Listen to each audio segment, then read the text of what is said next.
Hello, good evening. ഞാനിന്ന് നമ്മുടെ കുളത്തിൻ്റെ കരയിൽ കൂടെ ഇങ്ങനെ നടന്നു വന്നപ്പോൾ ഇവിടെ കുറേ പീച്ചിങ്ങ കിടക്കുന്നുണ്ട് കേട്ടോ. അപ്പോൾ ഇതെല്ലാം ഉണങ്ങിയിട്ടുണ്ട്. അപ്പം ഈ പീച്ചിങ്ങ തോല് പൊളിച്ചെടുത്തിട്ട് നമ്മൾ കുളിക്കാനായിട്ട് ഉപയോഗിക്കാറുണ്ട്. ഈ ചകിരിക്ക് പകരമൊക്കെ നമുക്ക് തേച്ചൊരച്ച് കുളിക്കാൻ വേണ്ടിയിട്ട്. 3-4 ഉണക്ക പീച്ചിങ്ങ കിട്ടിയിട്ടുണ്ട് കേട്ടോ. അപ്പോൾ ഇതിൻ്റെ പുറത്തുള്ള ഈ തോട് ഇങ്ങനെ കൈകൊണ്ട് നമുക്ക് പൊളിച്ചെടുക്കാമേ. അപ്പോൾ ഞാൻ പൊളിച്ചെടുത്തിട്ട് കാണിച്ചു തരാം. ഇതാണ് കേട്ടോ നമ്മുടെ പീച്ചിങ്ങ. ഇപ്പോഴത്തെ പുതിയ കുട്ടികൾ ഒഴിച്ച് പഴയ ആൾക്കാർക്കൊക്കെ ഈ പീച്ചിങ്ങ നന്നായിട്ട് അറിയാം കേട്ടോ. നമ്മളിപ്പോഴല്ലേ ഈ പ്ലാസ്റ്റിക് സ്ക്രബൊക്കെ തേച്ചൊരയ്ക്കാൻ വേണ്ടിയിട്ട് യൂസ് ചെയ്യാൻ തുടങ്ങിയത്. പണ്ട് നമ്മൾ ചകിരിയും ഇതേപോലെ പീച്ചിങ്ങയൊക്കെ ഉപയോഗിച്ചിട്ടായിരുന്നു കുളിക്കുന്നത്. പീച്ചിങ്ങ ഇങ്ങനെ വള്ളിച്ചെടിയായിട്ടാണ് കേട്ടോ ഉണ്ടാകുന്നത്. നമ്മുടെ ഒരു മാവ് നിറയെ പീച്ചിങ്ങ പടന്ന് കിടപ്പുണ്ടായിരുന്നേ. ഇപ്പോൾ ഉണക്കായതുകൊണ്ട് വള്ളിയെല്ലാം ഉണങ്ങി പോയിട്ടുണ്ട്. ഇനിയിപ്പോൾ ഒരു മഴക്കാലമൊക്കെ കഴിയുമ്പോഴത്തേനും വീണ്ടും നിറയെ കായൊക്കെ പിടിച്ച് വരുമേ. പൊട്ട് കായായിട്ടിരിക്കുന്ന സമയത്ത് നമുക്ക് പറിച്ച് പീച്ചിങ്ങ തോരൻ വെക്കാൻ പറ്റും കേട്ടോ. ചില കടകളിലൊക്കെ ഈ ഉണക്ക പീച്ചിങ്ങ കുളിക്കാൻ വേണ്ടിയിട്ട് ഇങ്ങനെ പാക്കറ്റിലാക്കി തൂക്കിയിട്ടേക്കുന്ന കണ്ടിട്ടുണ്ട് കേട്ടോ. ഒരു പീച്ചിങ്ങയ്ക്ക് 15-20 രൂപയൊക്കെയാണ്. നമ്മളിവിടെ എല്ലാ വർഷവും തോരൻ വെച്ചിട്ട് മിച്ചം വരുന്ന പീച്ചിങ്ങയൊക്കെ ഇങ്ങനെ ഉണക്കിയെടുക്കാറുണ്ട് കേട്ടോ. ഞാനിതിങ്ങനെ കല്ലേ തട്ടുന്നത് ഇതിനകത്തുള്ള വിത്തുകളെല്ലാം പോകാൻ വേണ്ടിയിട്ടാണ് കേട്ടോ. ഇതിനകത്തിൽ ചെറിയ കറുപ്പ് നിറത്തിലുള്ള കുറേയധികം വിത്തുകളുണ്ട്. അപ്പോൾ നമുക്കിങ്ങനെ കല്ലേ തട്ടി ഇതിനകത്തുള്ള വിത്തുകളെല്ലാം എടുത്ത് മാറ്റാം. എന്നിട്ട് നമുക്കിത് കുളിക്കാൻ വേണ്ടിയിട്ട് ഉപയോഗിക്കാം. അങ്ങനെ ഞാൻ ഉണക്കപ്പീച്ചിങ്ങയൊക്കെ പറക്കി വീട്ടിൽ വന്നപ്പോഴത്തേനും അമ്മയും ചേച്ചിയും കൂടെ ചെറുചേമ്പിൻ്റെ താളുകറി ഉണ്ടാക്കാൻ വേണ്ടി നോക്കുമായിരുന്നേ. ഇപ്പം വെക്കേഷൻ ആയതുകൊണ്ട് പിള്ളേരെല്ലാം ഇവിടെ ഉണ്ട് കേട്ടോ. 2 പേർ എക്സാമിന് പോയിട്ടുണ്ട്. 2 പേർ ഇതേ അമ്മച്ചിയുടെ കൂടെ താളരിയാൻ വേണ്ടി കൂടിയിട്ടുണ്ട്. ചേമ്പിന്റെ താളെടുക്കുന്ന സമയത്ത് പുറമേ ഉള്ള തണ്ട് എടുക്കാറില്ല കേട്ടോ. ഒരു 2 തണ്ട് പുറമേന്ന് അകത്തോട്ട് വിട്ടിട്ടുള്ളതാണ് കേട്ടോ എടുക്കാറുള്ളത്. പിന്നെ അതേപോലെ തന്നെ ഇങ്ങനെ ഇലയൊക്കെ അഴിഞ്ഞു പോയിട്ടുണ്ടെന്നുണ്ടെങ്കിൽ നമ്മൾ തിരി തെറുക്കുന്നത് പോലെ ഇങ്ങനെ തെറുത്തെടുത്ത് കെട്ടിയിടുവേ.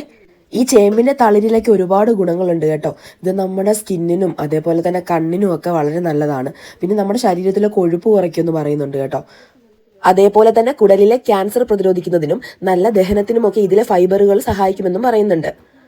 ഇതിപ്പോൾ നമ്മൾ ചെറുചേമ്പിന്റെ തണ്ട് വെച്ചാണ് കേട്ടോ കറി ഉണ്ടാക്കുന്നത്. അതേപോലെ തന്നെ വലിയ ചേമ്പിന്റെ തണ്ട് ഉപയോഗിച്ച് നമുക്ക് തോരനോ കറിയോ ഉണ്ടാക്കാം. കുട്ടികൾക്ക് ക്ലാസ്സും ഓഫീസ് ജോലിയും ഒക്കെ ഉള്ള ദിവസങ്ങളിലൊക്കെ നമുക്ക് ഇങ്ങനത്തെ കറികൾ ഉണ്ടാക്കാൻ ഭയങ്കര പാടായിരിക്കും. ഇനിയിപ്പോൾ വെക്കേഷൻ ടൈമിൽ കുട്ടികൾക്ക് ഇങ്ങനത്തെ കറികളൊക്കെ ഉണ്ടാക്കി കൊടുത്തു കഴിഞ്ഞ് കഴിഞ്ഞാൽ ഹെൽത്തിയും ആയിരിക്കും, വെറൈറ്റി ടേസ്റ്റും കിട്ടും. അങ്ങനെ താളെല്ലാം അരിഞ്ഞെടുത്ത് കഴുകി വെച്ചിട്ടുണ്ട്. ഞാനിതിലേക്ക് കുറച്ച് ഒടിപ്പയറും കൂടി ചേർത്ത് കൊടുക്കുന്നുണ്ട്.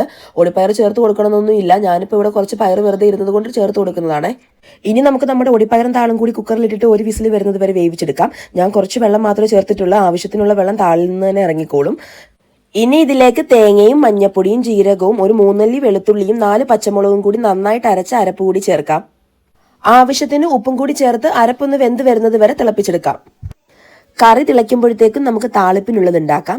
ചട്ടി ചൂടായി വരുമ്പോൾ അതിലേക്ക് ഞാൻ 3 ടേബിൾ സ്പൂൺ എണ്ണ കൂടി ഒഴിച്ചിട്ടുണ്ട്. എണ്ണ നന്നായിട്ട് ചൂടായി വരുമ്പോൾ നമുക്ക് ഒരു 1/2 ടീസ്പൂൺ കടുക് കൂടി ചേർത്ത് കൊടുക്കാം.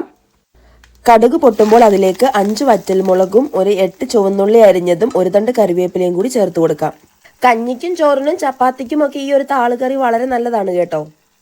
നമ്മുടെ വറ്റൽമുളകും ഉള്ളിയൊക്കെ നന്നായി മൂത്ത് വരുമ്പോഴേക്കും നമുക്കിത് കറിയിലേക്ക് ആഡ് ചെയ്ത് കൊടുക്കാം. അങ്ങനെ ഹെൽത്തിയും ടേസ്റ്റിയുമായിട്ടുള്ള നമ്മളുടെ ട്രഡീഷണൽ താളുകറി തയ്യാറായിട്ടുണ്ട്. എല്ലാവരും ട്രൈ ചെയ്ത് നോക്കിയിട്ട് ഫീഡ്ബാക്ക് പറയണം. അപ്പോൾ ഇന്നത്തെ വിശേഷങ്ങൾ ഇത്രയൊക്കെ ഉള്ളൂ. അടുത്ത വിശേഷങ്ങളുമായി വീണ്ടും കാണുന്നത് വരെ സസ്നേഹം, മീരാ കൃഷ്ണൻ.